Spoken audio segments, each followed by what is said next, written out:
Good morning everybody. कैसे हैं आप सभी? I hope all of you will be safe at home. Friends, मैं हूँ हेमंत एडे और आप सभी का स्वागत करता हूँ। फ्रेंड्स, हम परसेंटेज की क्लास स्टार्ट किए थे, जिसमें हमने परसेंटेज के इसके पहले 4 क्लासेस हो चुकी है, जिसमें हमने बहुत से सवालों को सॉल्व किया और देखा कि किस प्रकार से फ्रैक्शन मेथड से क्वेश्चनों को ईजिली सॉल्व किया जा सकता है। तो फ्रेंड्स, क्लास को आगे बढ़ाते हुए आज हम लेकर आए हैं कुछ वैसे ही इम्पोर्टेंट सवाल जो एग्ज़ाम में बार बार पूछे जाते हैं।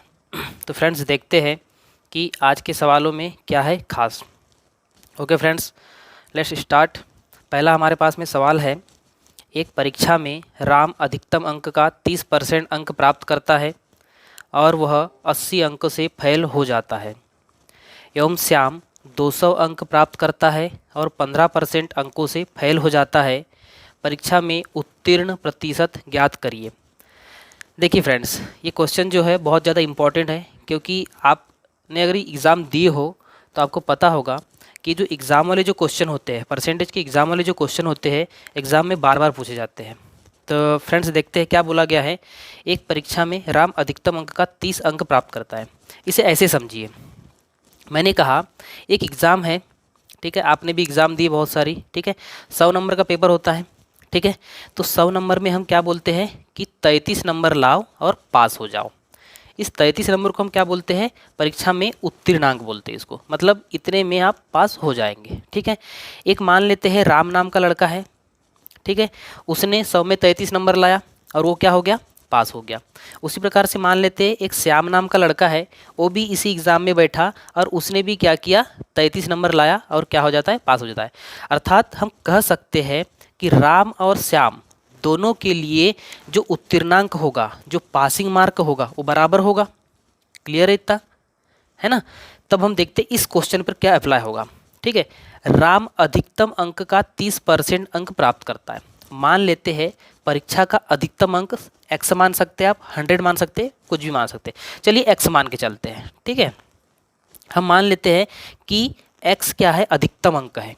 इस परीक्षा का अधिकतम अंक x है, जिसका 30% अंक किसने प्राप्त किया? राम ने प्राप्त किया।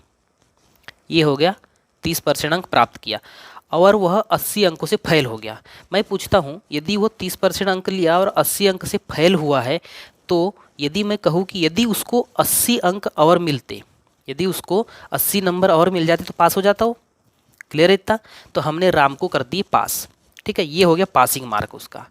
उसी प्रकार यदि मैं कहूँ कि एक श्याम नाम का लड़का है जो 200 अंक प्राप्त करता है, अधिकतम अंक x है, ठीक है, वो कितने प्राप्त करता है? 200 अंक प्राप्त करता है और 15% अंकों से फेल हो जाता है, ठीक है।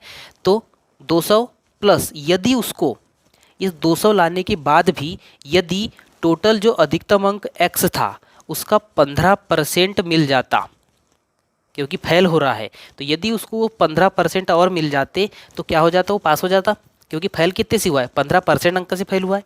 तो 15% अंक यदि उसको मिल जाते तो ये भी क्या हो जाता? पास हो जाता। देखिए, A B pass, A B पास, मैंने कहा कि दोनों का जो पासिंग नंबर होगा वो क्या होगा? आपस में बराबर होगा, ठीक है, ये बता दिया हूँ मैंने आपको। तो यहाँ पर हमने दोनों को पास कर दिया, दोनों को क्या कर दिए? बराबर कर दिए। आई होप फ्रेंड्स इतना आपको समझ में आ गया होगा। बस इसको सॉल्व करिए। ये 1 0 से 1 0 कट गया, ठीक है, इसको आप रहने दीजिए इतना ही। इसको आप सॉल्व करते हैं तो ये निकल कर आएगा आपका 3x धन, यदि लघुत्तम लेते हैं तो आ जाएगा आपका 800 और बटे में कितना हो जाएगा? 10 बराबर, ये आपका कितना हो जाएगा? लघुत्तम ले लीजिए, ठीक है, ये 200 मल्टीप्लाई कर दीजिए 100 का, ठीक है, प्लस ये कितना हो जाएगा आपका? 15x बटे में 100। क्लियर है? काट दीजिए इसे, 1 0 से यहाँ का 1 0 कट गया, ठीक है। इस 10 का आप तिर्यक गुना करिए, इधर तिर्यक गुना करते हैं तो आपका हो जाएगा ये 30x प्लस 10 का यहाँ करेंगे तो ये हो जाएगा आपका 8000 बराबर 20,000 प्लस 15x। 15x इधर आएगा तो 15x हो जाएगा, ये 30x में से 15x गया तो 15x बराबर, इसमें से यदि ये घटता है तो कितना हो जाएगा? 12,000। क्लियर है इतना? चलिए, तब x का जो मान निकल कर आएगा आपका वो कितना निकल कर आएगा, 15 8 120, 800 निकल कर आ गया। क्वेश्चन में क्या पूछा है उसने कि परीक्षा में उत्तीर्ण प्रतिशत निकालना है, हमें परीक्षा में उत्तीर्णांक निकालना है, पासिंग मार्क निकालना है, न कि अधिकतम अंक। अधिकतम अंक कितने हो जाएंगे, 800 का हो जाएगा, मतलब पूर्णांक बोलता तो 800 हो जाता। ठीक है, पूर्णांक 800 है, तब हम निकाल लेते पास कितने में होगा, तो बस इसमें रख दो या फिर इसमें रख दो, दोनों में से किसी में भी रख देंगे आप तो आपका आंसर निकल कर आ जाएगा। तो रख देते हैं, ये हो जाएगा 800 का 30% प्लस 80, यही आपका क्या हो जाएगा, आंसर हो जाएगा। इसको काट दीजिए, 2 जीरो से 2 जीरो कट गए, 8 तिया 24, 240 प्लस 80 सॉल्व कर दीजिए, कितना हो जाएगा आपका 320। अर्थात उस एग्ज़ाम में जो पासिंग मार्क होंगे वो कितने का हो जाएगा, 320 का हो जाएगा। आई होप फ्रेंड्स आपको ये क्वेश्चन समझ में आ गया होगा। चलिए अब देखते हैं, उसी प्रकार का दूसरा क्वेश्चन है। मैंने आपको उसमें एक्स से सॉल्व करके बताया था, अब इसमें एक्स नहीं मानना है आपको, डायरेक्ट फ्रैक्शन वैल्यू से ही सॉल्व कर देते हैं। चलिए क्या बोला है क्वेश्चन में, एक परीक्षा में पास होने के लिए 35% अंक प्राप्त करने होते हैं। ठीक है, मतलब पासिंग मार्क। मैंने देखिए आपको एग्ज़ाम वाले जो भी क्वेश्चन होते हैं सिर्फ एक ही कॉन्सेप्ट याद रखना है, पासिंग मार्क। एक एग्ज़ाम के लिए जो पासिंग मार्क होते हैं सभी व्यक्तियों के या सभी स्टूडेंट के लिए क्या होता है, बराबर होता है। ठीक है, चलिए क्या हो गया, एक परीक्षा में पास होने के लिए 35% अंक प्राप्त करने होते हैं, तो हम देख लिए कि 35% अंक यदि लाता है तो वो क्या हो जाएगा, पास हो जाएगा। क्लियर है? फिर क्या बोला है, मानसी ने उस परीक्षा में 140 अंक प्राप्त की। मानसी ने क्या की, उसी परीक्षा में 140 अंक प्राप्त की। ठीक है, एवं 15% अंक से फेल हो जाती है। देखिए यदि वो फेल हो रही है 15% अंक से, यदि 140 लाने के बाद उसको 15% अंक और मिल गए होते, 15% अंक उसको और मिल गए होते, मतलब ज़्यादा आ गए होते, तो क्या हो जाती, पास हो जाती हो, हाँ कि ना? ठीक है, पास हो जाती। तब देखते कि यहाँ भी पास और यहाँ भी पास, तो दोनों पास पास क्या हो जाएंगे, बराबर हो जाएंगे। ये भी पासिंग मार्क, ये भी पासिंग मार्क, मैंने कहा पासिंग मार्क बराबर होंगे। तब सॉल्व करते, 15 इधर आएगा तो 35% में से 15% घट जाएगा तो कितना आ जाएगा, घटा दीजिए, आपका आ जाएगा 20%।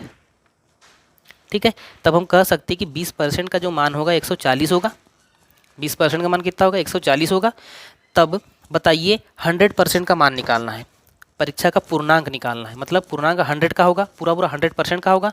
ठीक है, तो 100% बराबर क्या हो जाएगा, आप चाहे इसमें 5 का गुना कर दीजिए तो भी आ जाएगा, या फिर यहाँ से 1 यूनिट का मान निकाल लेंगे तो भी आ जाएगा। हम डायरेक्ट 5 का गुना करते हैं, तो हमने किए 20 गुना 5, 5 का गुना कर दिए, बराबर इधर भी आप 5 का गुना कर दीजिए, 140 गुना 5, तो आपका ये हो जाएगा 100% बराबर 14 पंचे कितना होता है, 5 शून्य शून्य, 5 चौकी 20 की 0, हासिल का है 2, 5 एकम 5 और 1, 5 और 2 7, तो कितना हो जाएगा, 14 पंचे 70 और 1 0, तो आपका 100% की जो वैल्यू होगी वो कितनी हो जाएगी, 700 हो जाएगी। तो ये क्या निकाले हमने कि पूर्णांक, इस परीक्षा का जो पूर्णांक था वो कितना था, 700 था।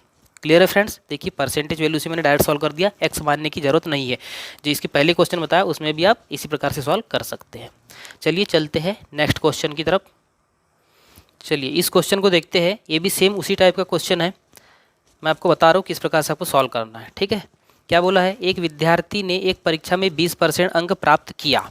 ठीक है, चलिए हम देख लेते हैं, एक विद्यार्थी है जिसने कितने परसेंट प्राप्त किया, 20% अंक प्राप्त किया। ठीक है, वह 10 अंकों से फेल हो गया। मुझे बताइए 20% लिया, 10 अंक से फेल हुआ, यदि उसको मैं 10 अंक ज़्यादा दे देता, यदि उसको 10 अंक आ जाते तो पास हो जाता वो, ये मैंने उसको पास करा दिया। क्लियर है, ये हो गया पास। एक अन्य छात्र है, ये मान लेते राम है, एक अन्य छात्र श्याम है जो 42% अंक प्राप्त किया। एक अन्य ने क्या किया है, 42% अंक प्राप्त किया है। क्लियर है, एवं उत्तीर्णांक से, उत्तीर्णांक मतलब होता है पासिंग मार्क से 1 अंक अधिक ले लिया। मुझे बताइए यदि ये 1 नंबर नहीं भी लाता तो क्या पास नहीं होता, हो जाता ना पास। तो मैंने इसमें से एक अंक क्या कर दिया, घटा दिया, इसको भी पास कर दिया मैंने और इसको भी पास कर दिया, दोनों को पासिंग मार्क दिला दिया। तो ये दोनों क्या हो जाएंगे, आपस में बराबर हो जाएंगे।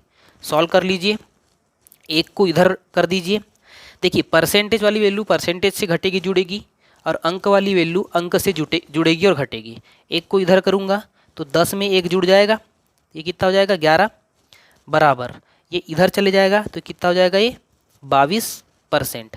हमें निकालना क्या है, सबसे पहले क्वेश्चन में निकालना क्या है, उसने निकालने बोला है परीक्षा में अधिकतम अंकों की संख्या क्या होगी, मतलब पूर्णांक निकालने बोला है। पूर्णांक 100% का होता है, तो 100% की वैल्यू निकालना है। तब हम देखते हैं, ठीक है, 1 यूनिट का मान निकालेंगे, यहाँ से 1% का मान निकालते हैं, ठीक है।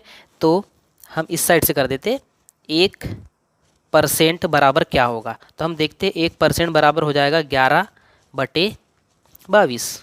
यदि इसको आप काटते हैं, मैं इस साइड से लिख देता हूँ 1% बराबर जो हो जाएगा आपका 1/2 हो जाएगा।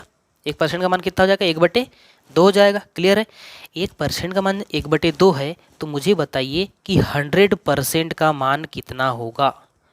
100% का मान के लिए आपको क्या करना है, 100 का मल्टीप्लाई काट दीजिए, आपका आंसर निकल कर आ जाएगा कितना 50। ठीक है, काटते तो आता होगा, ठीक है। ये 50 आपका क्या हो जाएगा, पूर्णांक हो जाएगा, या इसी को बोलते हैं अधिकतम अंक की संख्या। क्लियर है फ्रेंड्स, एकदम इजी है, ज़्यादा कुछ नहीं करना है, बस आप परसेंटेज से परसेंटेज लेके चलिए बस। चलिए चलते अगले क्वेश्चन की ओर। फ्रेंड्स इसमें मैं आपको एक टाइप के 3 से 4 क्वेश्चन करवाता हूँ। इसीलिए करवाता हूँ ताकि आपको किसी प्रकार का भी यदि डाउट हो तो उसी क्वेश्चन में क्लियर हो जाए। ठीक है, जैसे ये उसी प्रकार का क्वेश्चन है, तो इसका आप स्क्रीनशॉट ले लीजिए। आप इसका मुझे आंसर कमेंट बॉक्स में कमेंट करके बताइएगा कि इसका आंसर क्या आएगा। ठीक है, स्क्रीनशॉट ले लीजिएगा। इसका समझ में नहीं आ रहा होगा तो मैं पढ़ के बता देता हूँ। ए किसी परीक्षा में 30% अंक प्राप्त करता है, जो पास होने के न्यूनतम अंक से 25 अंक कम प्राप्त करता है, जबकि बी अधिकतम अंक का 40% प्राप्त करता है, जो पास होने के न्यूनतम अंक से 25% अधिक है। तो बताइए उत्तीर्णांक कितने का है। उत्तीर्णांक मतलब आपको निकालना है पासिंग मार्क। क्लियर है फ्रेंड्स, फर्स्ट वाला जो क्वेश्चन था इसी टाइप का क्वेश्चन था, तो आप इसका स्क्रीनशॉट ले लीजिए, इसका आंसर कमेंट बॉक्स में कर दीजिएगा। चलिए चलते अगले क्वेश्चन की तरफ। इसे देखते हैं, ये भी परीक्षा वाला ही क्वेश्चन है बट थोड़ा सा चेंज है। क्या बोला है क्वेश्चन में, एक परीक्षा में अधिकतम अंक 500 है, ठीक है। ए को बी से 10% अंक कम प्राप्त होते हैं, बी को सी से 25% अंक अधिक प्राप्त हुए, एवं सी को डी से 20% अंक कम प्राप्त हुए। यदि ए के पास अंक 360 हो तो बताइए कि, इसके आगे क्वेश्चन है, तो बताइए कि बी को कितने अंक प्राप्त हुए। यहाँ लिख देते हैं, यहाँ थोड़ा क्वेश्चन छूट गया था। क्या है क्वेश्चन, यदि ए के पास अंक 360 हो तो बी का प्रतिशत ज्ञात करें। क्लियर है, चलिए इस क्वेश्चन को सॉल्व करते हैं, किस टाइप से बनेगा। क्या बोला है उसने, आप इस टाइप के जब भी क्वेश्चन आते हैं इनको पीछे से लेके चलिए। क्या बोला है, सी को डी से 20% अंक कम प्राप्त हुए। हम मान लेते हैं कि डी को, हम यहाँ मान लेते हैं कि डी को 100 प्राप्त होते हैं, ठीक है। तो मुझे बताइए डी से 20% कम कौन प्राप्त करता है, सी करता है, तब सी कितने प्राप्त करेगा, सी कर लेगा कितने, इससे 20% कम, मतलब 80 प्राप्त करता होगा। क्लियर है इतना, ठीक है। उसके बाद में बात करते बी की। क्या बोला बी के बारे में, बी को सी से 25% अंक अधिक प्राप्त हुए, 80 से 25% अधिक प्राप्त। यहाँ पर सॉल्व करके बता रहा हूँ आपको, ठीक है। देखिए 25% की जो फ्रैक्शन वैल्यू होती है वो कितनी होती है आपकी, 1/4 होती है। 25% अंक अधिक प्राप्त हो रहे हैं, मतलब यदि 4 हो पूर्णांक, 4 से 1 ज़्यादा प्राप्त हो रहा है, मतलब क्या हो जाएगा 5/4। किसका, 80 का। तो 80 का 5/4 कितना होता है, 4 से काटिए 20 बार, 20×5 100, मतलब जो बी को प्राप्त हुआ होगा वो कितना प्राप्त हुआ होगा, पूरे 100 प्राप्त हो गए।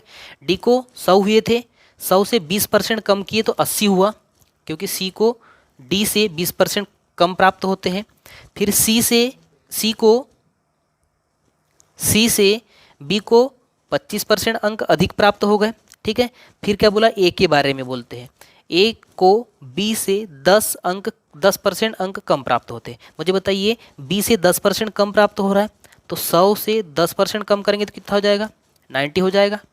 क्लियर है इतना, ठीक है। और उसने बोला है यदि ए के पास अंक 360 हो, मतलब हम बोल सकते हैं कि जो 90 बराबर होगा, जो 90 यूनिट का मान होगा वो किसके बराबर होगा, 360 के बराबर होगा। तब एक यूनिट का मान कितना हो जाएगा, एक यूनिट का मान हो जाएगा आपका कितना, 4। क्लियर है। अगर इतना आपने सॉल्व कर लिए तो आपका क्वेश्चन इजीली सॉल्व हो जाएगा। एक यूनिट का मान 4 है। यदि बोले कि बी को कितने प्राप्त हुए, तो बी को कितने प्राप्त हुए 400, सी को 320, डी को 400। परंतु उसने पूछा क्या है, बी का प्रतिशत ज्ञात करें। तब बी का प्रतिशत ज्ञात करते हैं, देखिएगा।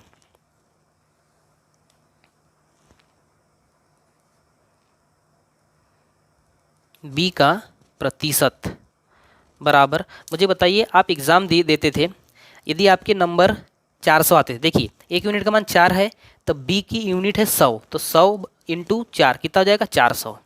ठीक है। यदि आपको 400 नंबर मिले हैं तो हम बोलते थे कि 400 नंबर कितने मिले, तो बोलते थे 400 नंबर मिले मेरे को 500 में। क्यों, क्योंकि अधिकतम अंक मतलब पूर्णांक कितना है हमारा 500 इंटू 100। काट दीजिए, 2 जीरो से कट गए 2 जीरो, 4 5 से काट दीजिए, 5 8 40, अर्थात बी को कितने परसेंट प्राप्त हुए हैं, 80% प्राप्त हुए। क्लियर है। आई होप फ्रेंड्स कि आपको ये क्वेश्चन समझ में आ गया होगा।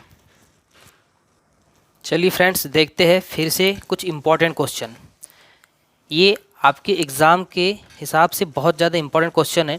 इस प्रकार के क्वेश्चन आपके मिश्रण में भी आते हैं। 300 ग्राम चीनी के घोल में 40% चीनी है, इसमें कितने ग्राम चीनी और मिलाई जाए कि नए घोल में 50% चीनी हो जाए। बहुत इजी क्वेश्चन है, आप इसको 2-3 मेथड से कर सकते हैं।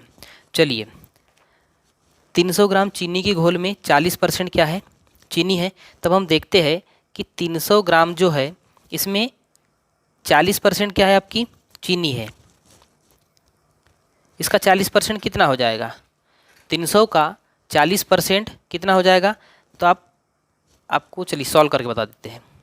ठीक है, 300 का 40%, 2 जीरो से 2 जीरो कट गए, 3 चौ 12, कितना हो गया 120। अर्थात 40% चीनी है, तो आपकी चीनी की जो मात्रा निकल गई वो कितनी निकल गई, 120 निकल गई। ठीक है। बताइए जब 120 आपकी चीनी है तो कितना आपके पास में पानी होगा। तो हम देखते हैं कि 180 क्या निकल कर आएगा, हमारे पास में पानी निकल कर आ जाएगा। ठीक है, क्योंकि चीनी पानी में ही मिलती है ना। ठीक है। अब क्या बोला उसने, इसमें कितने ग्राम चीनी और मिलाई जाए। क्या मिला रहे, अब चीनी मिला रहे हैं। ये है आपकी चीनी। ठीक है, इसमें मिला रहे हम क्या मिला रहे, एक्स मिला रहे मान लो। ठीक है, तब नए घोल में 50% चीनी हो जाए, मतलब कितनी चीनी मिलाए कि नए घोल में 50% चीनी हो जाए। देखिए इसको ऐसा करते हैं सॉल्व। ठीक है, नए घोल में मुझे बताइए कि नया घोल जो होगा वो 300 से कुछ ज़्यादा होगा या नहीं होगा। जितनी आप चीनी मिला रहे हैं उतना ही क्या हो जाएगा, आपका नया घोल बनेगा। तो 300 + x आपका बन गया नया घोल। ठीक है, इसमें कितने % चीनी हो जाए बोला है वो, 50% चीनी हो जाए। ठीक है, नया घोल क्या बन गया, 300 + x बन गया। अब क्योंकि उसमें चीनी मिलेगी, ज़्यादा होगा 300 से। अब तो 300 + x में 50% क्या होनी चाहिए, चीनी होनी चाहिए। अब मुझे बताइए चीनी की कितनी है, इधर चीनी 120 है। ठीक है, प्लस इसमें भी कुछ मिला रहे हैं, तो ये हमने मिला दी इसमें भी x चीनी की जो मात्रा मिलाई जा रही है वो है। ठीक है, इसको सॉल्व करिए, 50 से काटेंगे 2 बार। ठीक है, तो आपका ये निकल कर आएगा 300 + x बराबर 2 का इधर तिर्यक गुना कर रहे हैं तो 240 + 2x। इस x का इधर ट्रांसफ़र करेंगे तो आपका x बराबर निकल कर आ जाए कितना, 60। अर्थात जो 60 किलोग्राम हो या फिर लीटर हो, किलोग्राम में चीनी होगी। ठीक है, तो 60 किलोग्राम चीनी आपको क्या करना पड़ेगा, मिलाना पड़ेगा। क्लियर है फ्रेंड्स। आई होप कि आपको ये समझ में आ गया होगा। नहीं भी आया है तो इसी प्रकार के दूसरे क्वेश्चन है, मैं उसमें आपको अच्छे समझ में आ जाएगा। क्लियर है। चलते हैं नेक्स्ट क्वेश्चन की तरफ। चलिए ये वाला क्वेश्चन देखते हैं, उसी प्रकार का है, मिश्रण वाला क्वेश्चन है। ठीक है, इसको हम फ्रैक्शन से भी कर सकते हैं और हम अनुपात से भी सॉल्व, चलिए इसको अनुपात से सॉल्व करके बताते हैं। नमक और पानी के मिश्रण में नमक का भार 20% है। यदि मिश्रण से 20 लीटर पानी वाष्पित हो गया तो मिश्रण में 25% नमक रह जाता है। प्रारंभ में मिश्रण कितना था। बहुत इजी क्वेश्चन है। क्या बोला उसने, नमक और पानी के मिश्रण में नमक का भार 20% है। नमक को मान लेते क्या, सॉल्ट। ठीक है, अनुपात वाटर, ठीक है। 20% है ये, ठीक है। तो 80% क्या होगा आपका, पानी होगा। जब 20% सॉल्ट है तो 80% क्या हो जाएगा, वाटर हो जाएगा। यदि आप इसको अनुपात निकालते हैं तो 1 अनुपात कितना निकल कर आएगा, 4। कितना निकल कर आया अनुपात इसका, 1:4, ठीक है। उसी प्रकार अब क्या बोला उसने, यदि मिश्रण से 20 लीटर पानी वाष्पित हो गया तो मिश्रण में 25% नमक रह जाता है। 25% नमक रह रहा है, ठीक है। ये यहाँ लिख रहा हूँ मैं, ये 25% यदि नमक रहता है तो बताइए पानी कितना परसेंट रहता होगा। तो हम देखते हैं कि पानी 75% रहता होगा, क्योंकि अपने आप में हर चीज़ 100% होता है, ठीक है। यदि इसको हम काटते हैं तो 25 एकम 25 और ये 25 चौके 25 तिया 75, ये 3 है, ठीक है। ये 3 है, 25 तिया 75। ये अब मुझे बताइए कि 20 लीटर पानी वाष्पित किया गया है। क्या किया गया है, 20 लीटर पानी को वाष्पित किया गया है। क्या नमक के साथ में कुछ छेड़छाड़ की गई है, नहीं की गई है। तो नमक की मात्रा पहले जितनी थी उतनी ही अभी रहनी चाहिए। हम देखते हैं कि यह नमक पहले कितना था, 1 था, अभी कितना है, 1 है। मतलब नमक के साथ कोई छेड़छाड़ नहीं की गई और नमक की दोनों जगह मात्रा क्या है, समान है, ठीक है। अब हम पानी पे जाते हैं। मुझे बताइए पहले पानी कितना था, 4 था। पहले पानी कितना था, 4 था। अभी कितना हो गया, 3 हो गया। कितने की कमी आई नमक पानी में, हम देखते हैं कि पानी में कितनी कमी आई है, 1 की कमी आई है।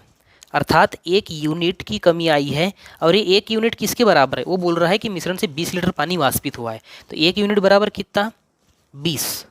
क्लियर है इतना। तब निकालने बोला है प्रारंभ में मिश्रण कितना था। बताइए प्रारंभ में 1 था नमक और 4 था आपका क्या, वाटर। तो टोटल क्वांटिटी कितनी थी, 5 थी। टोटल क्वांटिटी थी आपकी 5। तब 5 यूनिट बराबर कितना हो जाएगा, 5 गुना 20। तो 20 पंचे क्या हो जाएगा आपका, 100। अर्थात आपका 100 क्या हो जाएगा, इसमें आंसर हो जाएगा। क्लियर है। बहुत इजी ट्रिक है, कुछ ज़्यादा सोचना नहीं है। आपको अनुपात निकालना है और अनुपात से आप आंसर निकाल लेंगे। सिर्फ आपको इतना ध्यान रखना है कि वाष्पित क्या किया जा रहा है। यदि नमक निकाला जाता तो हम पानी की मात्रा को बराबर करते, यदि पानी निकाला जा रहा है तो नमक की मात्रा बराबर रहेगी। चलिए दूसरा क्वेश्चन देखते हैं, उसमें आपको और अच्छे समझ में आ जाएगा। चलिए एक आपके पास में क्वेश्चन है, दूध और पानी के 40 लीटर मिश्रण में 10% पानी है, कितना पानी और मिलाए कि नए मिश्रण में 20% पानी हो जाए। ठीक है, दोनों मेथड से सॉल्व कर सकते हैं। मैंने कहा आप अनुपात वाली मेथड से भी सॉल्व कर सकते हैं या तो परसेंटेज वाली मेथड से भी सॉल्व कर सकते हैं। मैं आपको दोनों से सॉल्व करके बता देता हूँ, आपको जो अच्छी लगे उसी को आप यूज़ करिएगा। ठीक है, दूध और देखिए सबसे पहले अनुपात वाली 10% पानी है। ठीक है, अभी इस क्वांटिटी को भूल जाइए कि 40 लीटर हमारे पास क्वांटिटी है। हम मानते हैं कि वाटर कितना है और मिल्क वाला है ना, हाँ मिल्क, वाटर एंड मिल्क का अनुपात निकालते हैं। वाटर कितना यहाँ पर 10%, तो मिल्क कितना परसेंट 90%।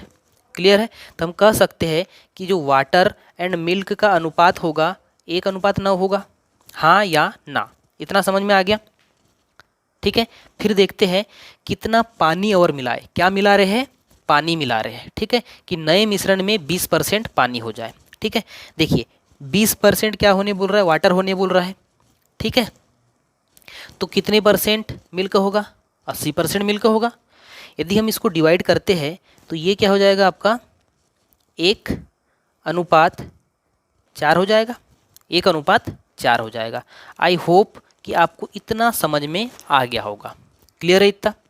ठीक है, अब देखिए क्या बोला उसने, कितना पानी और मिलाए। मतलब पानी की जब मात्रा मिला रहा है तो दूध तो जैसे वैसे समान होना चाहिए, हाँ कि ना, दूध समान होना चाहिए ना। तो हम देखते हैं कि यहाँ पर दूध 9 है और यहाँ पर दूध कितना है 4 है। तब हम दूध की मात्रा को समान करते हैं। तो इस पूरे इक्वेशन में 4 का मल्टीप्लाई करते हैं और इस पूरे इक्वेशन में 9 का मल्टीप्लाई करते हैं। तब हमारा जो नया अनुपात निकल कर आता है वो निकल कर आएगा 4:9। एक हो गया यहाँ से, और यहाँ से देखते हैं कि सॉरी 4:36, 9×4 = 36, 4:36 निकल कर आ रहा है। और यहाँ से कितना निकल कर आ रहा है, 9:36 निकल कर आ रहा है। तब हमने देखे कि पहले दूध जो 36 हो गया अभी भी दूध कितना हो गया, 36 हो गया, मतलब दूध को हमने छेड़छाड़ नहीं की है। अब देखते हैं कि पानी कितना मिलाए होंगे। ठीक है, बताइए मुझे, 4 था पहले, कितना है, 4 है, 4 से बढ़कर कितना हो गया है, 9 हो गया है, मतलब कितने यूनिट मिलाए हैं, 5 यूनिट हमने मिलाए हैं। तो वही 5 यूनिट मिला है, अभी हमको नहीं पता कि लीटर में कितना होगा। ठीक है, हम देखते हैं कि दूध और पानी का मिश्रण कितना था, 40 लीटर था। कब, पहले। तो पहले का देख रहे हैं हम, पहले का मिश्रण कितना है, 4 धन 36, 4 धन 36 बराबर 40 हो गया। मतलब यदि मैं इसको करूँ, 4 धन 36 यूनिट बराबर कितना दिया हमारे पास में, 40 दिया है। मतलब 40 यूनिट का जो मान होगा वो 40 के बराबर है। तो मैं कह सकता हूँ कि 1 यूनिट का जो मान होगा वो 1 के बराबर होगा। क्लियर है। तब मुझे अब यहाँ बताइए, पहले 4 था पानी, अभी कितना हो गया, 9 हो गया, कितने यूनिट बढ़ा है, 5 यूनिट बढ़ा है, हाँ या ना। मतलब 5 यूनिट मिलाया है, तो मैं कह सकता हूँ कि 5 यूनिट का मान कितना हो जाएगा, 5 लीटर के बराबर हो जाएगा। बस यही आपका क्या है, आंसर है। आई होप कि आपको समझ में आ गया होगा। ये तो हुई आपकी अनुपात वाली मेथड। मैंने इसको आपको हर छोटी छोटी बातें समझाया हो, इसीलिए इतना बड़ा बना है। आप इसको शॉर्ट में बहुत जल्दी सॉल्व कर सकते हैं। ठीक है, ये तो हुई आपकी अनुपात वाली मेथड। ठीक है, रेशो वाली मेथड। आप इसको परसेंटेज वाली भी सॉल्व कर सकते हैं। चलिए उससे ही बता देता हूँ आपको, यही भी बता रहे हैं। चलिए, क्या बोला है, 40 लीटर मिश्रण है।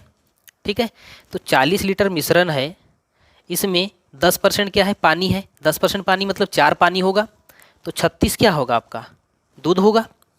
ठीक है, कितना पानी और मिलाए कि नए मिश्रण में 20% पानी हो जाए। कितना पानी और मिलाए कि नए मिश्रण में, नया मिश्रण क्या होगा, अभी मिश्रण 40 है, नए मिश्रण में x मात्रा बढ़ेगी, हाँ कि ना। ठीक है, x मात्रा बढ़ गई तो ये बन गया नया मिश्रण।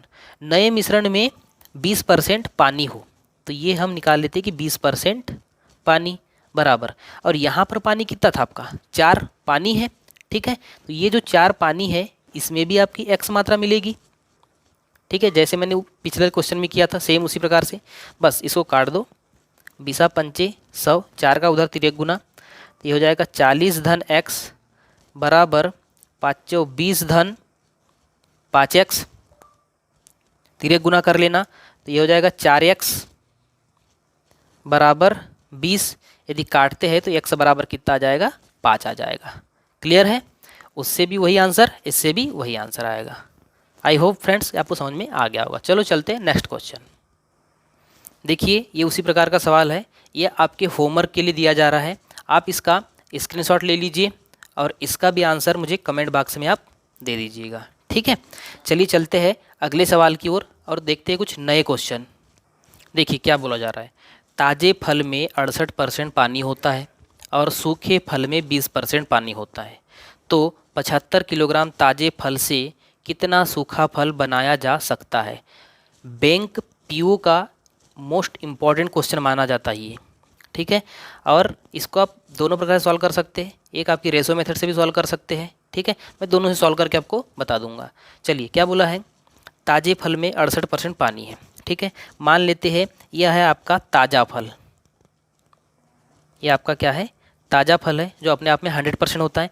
यदि इसमें 68% क्या है, पानी है, इसमें 68% पानी है, तो बताइए उसमें गुदा कितना होगा। गुदा को बोलते हैं इंग्लिश में पल्प। पल्प कितना हो जाएगा आपका, 32% हो जाएगा, हाँ या ना। ठीक है, 32% हो जाएगा आपका गुदा। दूसरी चीज़ मैं बात करता हूँ सूखे फल की। सूखे फल में क्या बोला है उसने, सूखे फल में 20% पानी होता है, सूखे फल में 20% पानी होता है। तो बताइए सूखे फल में गुदा कितना होगा, फिर 80% होगा, हाँ या ना। क्लियर है इतना। ताज़े फल में 68% पानी था तो 32% गुदा हो जाएगा, सूखे फल में 20% पानी था तो 80% गुदा हो जाएगा। आप इसको वाटर एंड पल्प, ये भी वाटर एंड पल्प। क्लियर इतना। अब मुझे बताइए, कोई फल यदि फ्रेश है, ताज़ा है, तो उसमें पानी की मात्रा ज़्यादा होगी। ठीक है, जब यदि वो सूख जाए, जैसे अंगूर की बात करें, अंगूर से किशमिश बनता है, तो जब अंगूर होता है तो पानी ज़्यादा होता है, जब पानी उसका सूख जाता है तो क्या बन जाता है, किशमिश, जानते हैं ना किशमिश। ठीक है, तो उसी की बात कर रहे हैं हम। ठीक है, तो मुझे बताइए क्या उसमें से गुदा कम होता है, गुदा का मान कम होता है क्या, ये बताइए मुझे। नहीं ना, गुदा तो सेम होगा।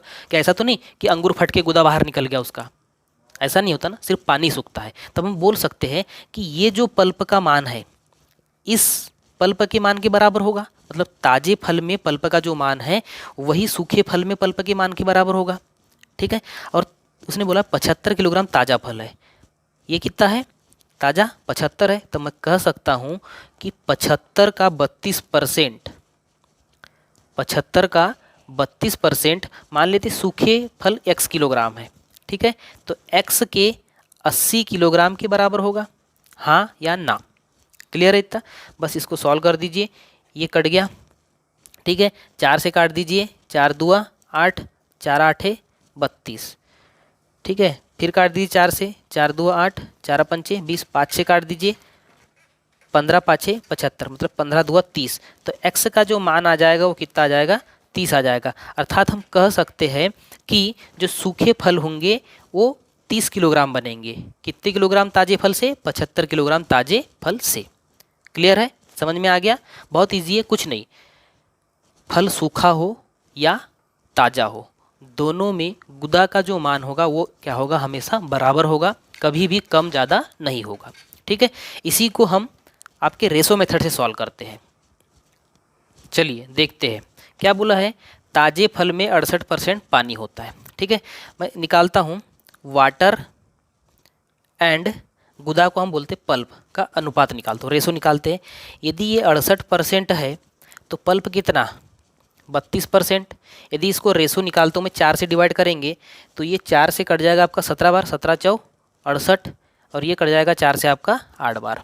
क्लियर है, तो ये निकल गया आपका वाटर और पल्प का रेशो। ये आपका कौन सा फल था, ताज़ा फल था। ठीक है, अब हम सूखे हुए में वाटर एंड पल्प का अनुपात निकालते हैं। तो सूखे हुए फल में 20% पानी है। ठीक है, तो 80% क्या हो जाएगा आपका, गुदा हो जाएगा। तब इसको यदि हम काटते हैं, 10 से 10 काट दिए तो 2:8 निकल कर आया। कितना निकल कर आया, 2:8 निकल कर आया। अभी थोड़ी देर पहले आपको मैंने बताया कि फल सूखा हो या ताज़ा हो उसमें गुदा का मान हमेशा क्या होगा, बराबर होगा। तब हम देखते हैं ये गुदा 8, यहाँ पर भी गुदा 8, दोनों में हमारा क्या है, गुदा बराबर है। तब हमको कुछ नहीं करना इसमें। ठीक है, नहीं तो यदि ये कम ज़्यादा होता तो हमको गुदा क्या करना पड़ता, दोनों में बराबर करना पड़ता। क्लियर है, चलिए देखते हैं अब क्या बोला है उसने। हम देखते हैं कि पहले ताजे फल का वेट कितना है, 75 किलोग्राम है। ठीक है, मतलब वाटर प्लस पल्प दोनों कितना हो रहा है आपका, वाटर और पल्प दोनों को मिलाकर हो रहा है 17 और 8 25 हो रहा है। 17 और 8 17 प्लस 8 25 यूनिट हो रहा है। ठीक है, और ये 25 यूनिट किसके बराबर है बोला है उसने बोला है कि इनका मान 75 किलोग्राम के बराबर है। तब हम देखते हैं कि 25 यूनिट बराबर 75 किलोग्राम, तब 1 यूनिट का मान कितना, तब 1 यूनिट का मान निकल कर आएगा आपका, 1 यूनिट का मान निकल गया तो आप सारे क्वेश्चनों को सॉल्व कर सकते हैं। ठीक है, देखते 1 यूनिट का मान 3 है, हमें निकालने क्या बोला है कि 75 किलोग्राम ताजे फल से सूखा फल कितना बनाया जा सकता है। सूखे फल की मात्रा कितनी है, 2-8, 2-8 कितना 10 है। तब 10 यूनिट बराबर कितना, 10 यूनिट बराबर कितना हो जाएगा, 10 गुना 3, तो आपका आंसर निकल कर आ जाएगा कितना, 30 किलोग्राम। उसमें भी 30 किलोग्राम आया था, इसमें भी 30 किलोग्राम आया। आई होप फ्रेंड्स आपको समझ में आ गया होगा। चलिए चलते हैं, ऐसा ही एक दूसरा सवाल है उसमें देखते हैं। देखिए, ताजे फल में 80% पानी होता है और सूखे फल में 10% पानी होता है। यदि सूखे अंगूर का भार 500 किलोग्राम है तो ताजे अंगूर का भार क्या होगा। बहुत ईजी है। ठीक है, दोनों सॉल्व कर सकते हैं। किससे सॉल्व करें, चलिए परसेंटेज से सॉल्व करते हैं। ठीक है, ये है आपका ताज़ा फल, ये है आपका सूखा फल। ठीक है, जिससे भी सॉल्व करना है आप कर सकते, कोई प्रॉब्लम नहीं है। ठीक है, इसमें क्या बोला है उसने, ताजे फल में 80% पानी है तो 20% क्या होगा आपका, पल्प होगा, वाटर एंड पल्प। क्लियर है इतना। ठीक है, सूखे फल की बात करते हैं। सूखे फल में 10% क्या है आपका, वाटर है, 10% क्या है, वाटर है, तो 90% क्या होगा आपका, पल्प होगा। क्लियर है, मैंने कहा फल सूखा हो या ताज़ा हो दोनों में पल्प का मान तो समान होगा क्योंकि सिर्फ पानी ही सूखता है। ठीक है। तब हमने देखे कि यहाँ ताजे फल का जो पल्प होगा, ये ताजे फल का जो पल्प होगा इस सूखे फल के पल्प के बराबर होगा। ठीक है। ताजे फल की क्वांटिटी हमको नहीं पता, तो हम मान लेते हैं कि ताज़ा फल हमारे पास में कितना केजी है, x केजी है। ठीक है। सूखा फल की मात्रा हमको पता है कितने केजी है, 500 केजी है। तब निकाल लो x का, इस x का 20%, इस x का 20% बराबर इस 500 का 90%। क्लियर है। दोनों के पल्प हमने क्या कर दिए, बराबर कर दिए। सॉल्व कर दीजिए। ये 100 से ये 100 कट गया। ठीक है। तो ये हो जाएगा आपका 20x बराबर 500 गुना 90। 20 से काट, 10 से 10 काट दीजिए। ठीक है। 2 से काटेंगे तो ये कितने बार कट जाएगा, 25 बार कट जाएगा। ठीक है। तब x का आपका जो मान आ जाएगा, आप इसका गुना कर लीजिए। 9 शून्य 0, 9 5 45 की 5, हासिल का है 4, 9 2 18, 18 और 4 22। तो जो आपका ताज़ा जो फल होगा वो कितने किलोग्राम होगा, 2250 किलोग्राम होगा। अब आप इसमें चेक भी कर सकते हैं कि हमने बनाए तो सही बनाए कि नहीं बनाए। हमेशा ताजे फल का जो वेट होगा हम ज़्यादा होगा सूखे फल की अपेक्षा। तो देखिए सूखा फल 500 किलोग्राम था। ठीक है। तो ताज़ा फल कितना हो गया, 2250 किलोग्राम। आई होप आपको समझ में आ गया होगा। आप इसको रेशो मेथड से भी सॉल्व कर सकते हैं। ठीक है। वो आप खुद करेंगे और मुझे आंसर फ़ोटो कैप्चर करके कमेंट बॉक्स में कमेंट करेंगे। क्लियर है फ्रेंड्स। तो आज के लिए इतना ही। कल हम देखेंगे कि इसके आगे कुछ इम्पॉर्टेंट क्वेश्चन है। आई थिंक कल हमारी परसेंटेज की लास्ट क्लास होगी। ठीक है। उसके बाद में हम चालू करेंगे प्रॉफिट एंड लॉस। तो फ्रेंड्स थैंक यू एंड जय हिंद, जय भारत।